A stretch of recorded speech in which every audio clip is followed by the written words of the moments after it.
Ke Profesor Ganjar Laksmana, pakar hukum pidana dari Universitas Indonesia. Prof. Ganjar, banyak orang yang memberikan analisis ruang bebasnya Sambo itu terbuka. Anda setuju dengan analisis itu?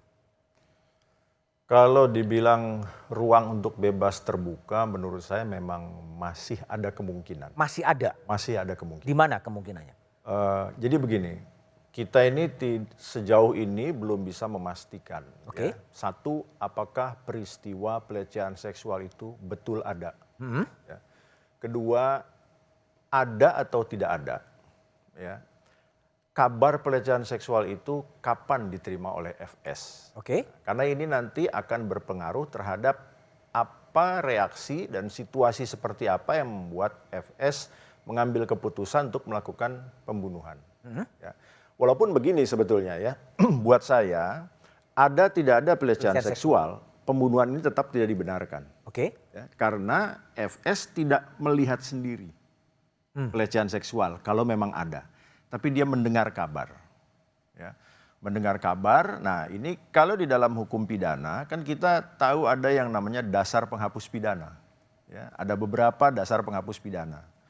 Nah, orang bisa dibenarkan melakukan pembelaan diri atau pembelaan diri melampaui batas kalau memang dia ada keadaan yang memang mengguncangkan jiwanya. Nah, sehingga begini, saya berandai-andai kabar pelecehan seksual terhadap istri ini mengguncangkan jiwa dia. Ya kan? Oke. Tapi di dalam hukum pidana di pasal 49, bela paksa dan bela paksa melampaui batas itu ada syaratnya. Ya. Jadi ada serangan atau serangan melawan hukum, serangan atau ancaman serangan yang melawan hukum. Jadi ada serangan, ancaman serangan. Sedangkan yang Pak FS terima kabar. Bukan serangan. Dibenarkan bela paksa kalau ia melihat ada serangan atau ancaman serangan. Tapi yang dia dapatkan kabar. Karena kabar seharusnya dia mampu mencerna. Tetapi ya itu kita tidak tahu apa yang dilakukan kemudian memutuskan untuk melakukan eksekusi. Pembunuhan. Tapi kalau analisisnya adalah soal saksi yang menjadi tersangka, tersangka yang menjadi saksi. Ini kan saksi mahkota, ya, di mana seorang saksi yang mungkin juga mempertimbangkan betul bahwa kesaksiannya itu akan sangat menentukan posisinya dia sebagai tersangka.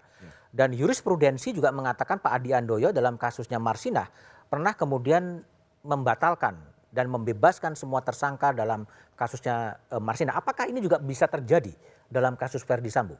Jadi begini, ketika seseorang yang berstatus tersangka harus memberikan kesaksian, pada saat itu statusnya saksi. Ya, maka pada saat ia memberi kesaksian seharusnya ia berada di bawah sumpah. Meskipun ia menjadi tersangka di peristiwa yang sama. Jadi kita harus memilah, ia sedang hadir sebagai tersangka atau ia sedang hadir sebagai saksi.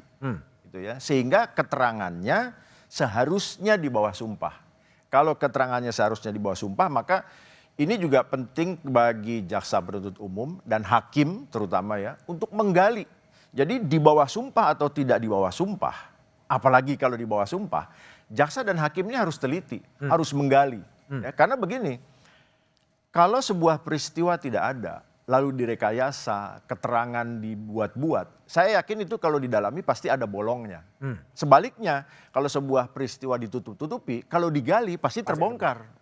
Jadi kejelian pada hakimnya ya? Betul, penting sekali kejelian pada terutama jaksa penuntut umum. Ya, karena saya membayangkan begini, tersangka yang sekaligus juga saksi, bukan tidak mungkin kita membayangkan yang paling maksimal aja, yang paling ekstrim. Mereka ini jangan-jangan tetap berkomunikasi nih satu sama lain, secara langsung maupun lewat perantara, ya membangun rekayasa sebuah cerita baru. Jangan-jangan cerita ini nanti berbeda dengan cerita yang selama ini sudah dihasilkan oleh penyidik, yang disodorkan ke kejaksaan. Gitu ya. Tiba-tiba muncul nanti suatu peristiwa baru, konstruksi baru, gitu ya, yang sudah disusun sedemikian rupa, yang itu bisa membuat kacau dakwaan.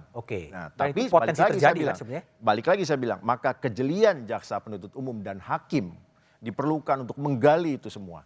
Baik, Bung Roni.